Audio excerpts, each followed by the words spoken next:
બનાસ બેંકના નવનિયુક્ત ચેરમેન શ્રી દયાભાઈ પિલિયાતર અને કેશુભા પરમાર અને બનાસ બેંક બોર્ડ ઓફ ડાયરેક્ટર્સને શુભકામનાઓ પાઠવું છું કે આપના નેતૃત્વની અંદર બનાસકાંઠા જિલ્લામાં સહકારિતાના ધોરણે દેશના પ્રધાનમંત્રી આદરણીય શ્રી નરેન્દ્રભાઈ મોદી સાહેબે જે સ્વપ્ન સેવ્યું છે કે દેશના ખેડૂતોની આવક બમણી કરવી છે અને દેશની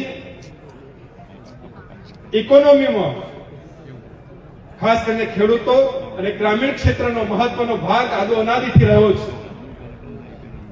આપણો દેશ કૃષિ પ્રધાન દેશ છે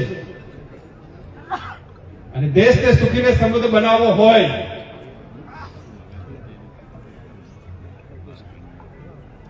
તો ગામડા સુખીને સમૃદ્ધ થાય, ખેડૂતો સુખીને સમૃદ્ધ થાય. આ વાત દેશના પ્રધાનમંત્રી આદરણીય નરેન્દ્રભાઈ મોદી સાહેબ સારી રીતે સમજ્યા છે. એટલા માટે જ એમને લાલ કિલ્લા પરથી કહ્યું છે કે ખેડૂતોની આવક બમણી કરવી છે અને એના માટે સહકારથી સમૃદ્ધિના માધ્યમથી દેશના ગૃહમંત્રી આદરણીય શ્રી અમિતભાઈ શાહ સાહેબે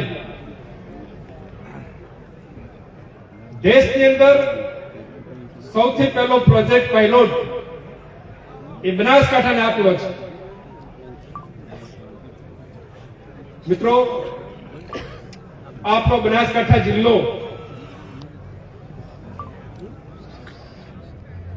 એ સુખીને સમૃદ્ધ બને એ માટે આદરણીય મોદી સાહેબ વિશેષ ચિંતા કરતા હોય છે. બનાસકાંઠા જિલ્લો એ કૃષિ ને પશુપાલન ક્ષેત્રે પ્રગતિ કરે અને દેશ નહીં પણ દુનિયામાં બનાસકાંઠાનું નામ રોશન થાય એવી અપેક્ષા બનાસકાંઠા જિલ્લા પાસે છે. અને બનાસકાંઠાના ખેડૂતોને સુખીને સમૃદ્ધ બનાવવા માટે ગુજરાત સરકાર અને ભારત સરકાર દ્વારા જે યોજનાઓ બનાવવામાં આવી છે, યોજનાઓની જો વાત કરીએ તો અહીં કથા બેસાડવી પડે અને આ બધા ખેડૂત આગેવાનો છે. આ બાબતો તમે સારી રીતે જાણકાર છો. એ વાત વિશેષ નહીં કરું, પણ આપણો બનાસકાંઠા જિલ્લો સુખીને સમૃદ્ધ બને એમાં બનાસ ડેરી અને બનાસ બેંક નો વિશેષ ફાળો રહેલો છે. બનાસ બેંકના માધ્યમથી ભૂતકાળમાં એક સમય હતો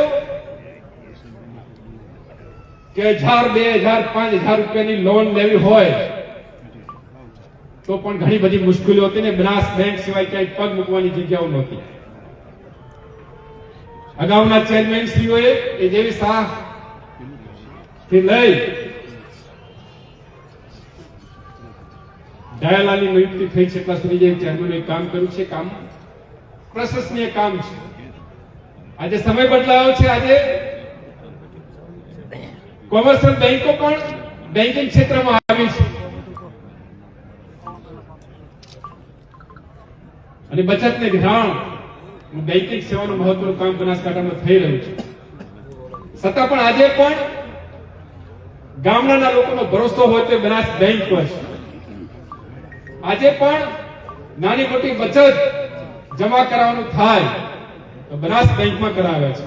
ધિરાણ માટે જવાનું થાય તો બનાસ બેંકમાં જાય છે. તો વર્તમાન સમયની અંદર બેન્કિંગ ક્ષેત્રની અંદર વૈશ્વિક સ્પર્ધાઓ ચાલી છે. સ્પર્ધાની વચ્ચે બનાસ બેંક ખૂબ પ્રગતિ કરે એ આશા અને અપેક્ષા અહીં બેઠેલા સૌ સન્માનીય આગેવાન શ્રીઓ અને ખેડૂત આગેવાનોની છે. દયાલાલ અને કેશુભાને જે જવાબદારીઓ આપી છે એ જવાબદારીઓમાં ખૂબ સફળ થાય અને આપણો જિલ્લો સુખી ને સમૃદ્ધ બને, એમાં બનાસ બેંકનો મહત્વનો ફાળો હોય એ અપેક્ષા ચેરમેન, વાઇસ ચેરમેન અને બોર્ડ ઓફ ડિરેક્ટર પાસે છે. મિત્રો, એમને આજે આપણે સૌ સન્માનમાં વધાર્યા છે. મારી આપ સૌને એક વિનંતી છે કે હમણાં અગાઉના વક્તાએ વાત કરી કે બનાસ બેંક એક વૈશ્વિક કક્ષાએ સફળતા પ્રાપ્ત કરે એ તમામ પ્રકારના સ્ત્રોત, સમય, સ્થિતિ અને સંજોગો છે. પણ ભારતીય જનતા પાર્ટી, ભારત સરકાર અને ગુજરાત સરકાર દ્વારા જે બનાસકાંઠામાં પાયલોટ પ્રોજેક્ટ આપવામાં આવે છે, પ્રોજેક્ટમાં આપણે બધા સહભાગી થઈએ, બધા એને સ્વીકારીએ, બધા એને આપણે સમર્થન આપીએ. મિત્રો, આમ તો મોટા ભાગે આપણે ધિરાણની જ વાત કરતા હોઈએ છીએ, પણ આપણે બધા સુખીને સમૃદ્ધ થવું હોય, જિલ્લાને સુખીને સમૃદ્ધ બનાવવો હોય, પ્રદેશને, દેશને સુખી સમૃદ્ધ બનાવવો હોય, અને આદરણીય મોદી સાહેબનું જે સ્વપ્ન છે કે 2047માં આપણા દેશને વિકસિત ભારત બનાવવો છે. વિકસિત ભારત એટલે આપણે બધા સુખીને સમૃદ્ધ થઈએ. તો મિત્રો, આપણે ખાસ કરીને ખેડૂત મિત્રો, આપણે પોતાની આવકમાંથી બચતો કરીએ અને બચતો પણ બેંકમાં મૂકીએ. આવનારો સમય એવો થાય કે ખેડૂતો એ બેંકમાં ધિરાણ લેવા માટે નહીં, પણ બેંકમાં બચત મૂકવા માટે જાય. અને આપણા બનાસકાંઠાના લોકોનું, ગુજરાત અને દેશના લોકો ઉદાહરણ આપે કે બનાસકાંઠાના ખેડૂતોનું બનાસ બેંકની અંદર ધિરાણ કરતી બચતો વધારે છે. આ દિશામાં આપણે બધા પ્રગતિ કરીએ. હાથે હાથે બેંકના ચેરમેન, વાઇસ ચેરમેન અને બોર્ડ ઓફ ડિરેક્ટર અને સૌ અહીં બેઠેલા ઉપસ્થિત આગેવાનો, આપણે એમને સાથ સહકાર આપીએ તો ચોક્કસ આપણી અપેક્ષાઓ પ્રમાણે આપણી બેંક દિન પ્રતિદિન પ્રગતિ કરે એવું મારું માનવું છે. આપ સૌ અહીં સન્માન સમારોહમાં વધાર્યા છો, એટલે કાંકરેજના સંતાન તરીકે પણ આપ સૌનું હું સ્વાગત કરું છું. ભારતીય જનતા પાર્ટીના અધ્યક્ષ તરીકે ભારતીય જનતા પાર્ટીનું રાષ્ટ્ર અને રાજ્યના નેતૃત્વનો પણ હું આભાર વ્યક્ત કરું છું કે આપ સૌના આશીર્વાદથી કાંકરેજને ખૂબ આપ્યું છે. જિલ્લા ભાજપના અધ્યક્ષ તરીકે મારી જવાબદારી હોય,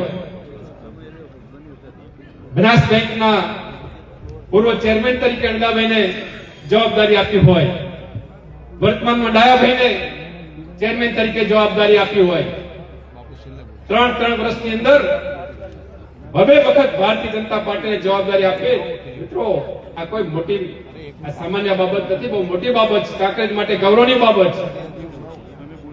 સાથે આપણા કાંકરેજના પૂર્વ ધારાસભ્ય બાબુભાઈ દેસાઈને રાજ્યસભાના સાંસદ તરીકે નિયુક્તિ આપી છે. આ પણ આપણા સૌના માટે ગૌરવની બાબત છે. મિત્રો, કાંકરેજને ભારતીય જનતા પાર્ટીએ ખૂબ આપ્યું છે. ડાયાલાલ ચેરમેન તરીકે મને મળવા માટે આવ્યા હતા, આભાર દર્શન માટે. મેં ડાયાલાલને કહ્યું હતું, આપ સૌની સમક્ષ પણ હું વાત કરવા માંગુ છું. ડાયાલાલ કે પાર્ટીએ ખૂબ આપ્યું છે. ત્યારે મેં ડાયાલાલને કહ્યું હતું કે પાર્ટીએ, ડાયાલાલ, તમને ખૂબ આપ્યું છે, કાંકરેજને ખૂબ આપ્યું છે.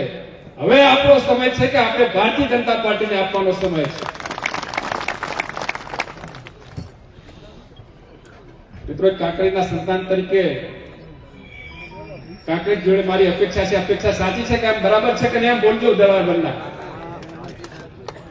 જિલ્લાને, પ્રદેશને, દેશને, દેશના નેતૃત્વને આપણે ભરોસો આપીએ કે આ વિસ્તારની અંદર ભારતીય જનતા પાર્ટીને મજબૂત બનાવીશું.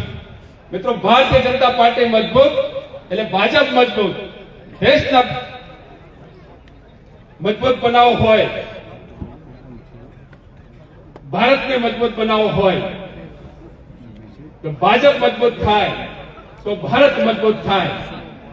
અને ભારતને મજબૂત કરવા માટે આપણા યશસ્વી પ્રધાનમંત્રી આદરણીય શ્રી મોદી સાહેબ રાત દિવસ અથાગ પ્રયત્નો કરી રહ્યા છે. તો આપણે મોદી સાહેબના હાથ મજબૂત કરવા છે ભાઈ, ભારતને મજબૂત કરવું છે, તો ભાજપને મજબૂત કરવું છે, તો કાંકરેજમાં બનાસકાંઠામાં ભારતીય જનતા પાર્ટીનો જય જયકાર થાય એ માટે આપ સૌને મારી વિનંતી છે કે આપણે સૌ બે હાથ ઊંચા કરી મુઠ્ઠીવાળી ભારતીય જનતા પાર્ટીને મજબૂત બનાવવા માટે, ભાજપને મજબૂત બનાવવા માટે, મોદી સાહેબના હાથ મજબૂત કરવા માટે ભારતીય જનતા પાર્ટીનો જય જયકાર કરીએ. બોલીશું ને?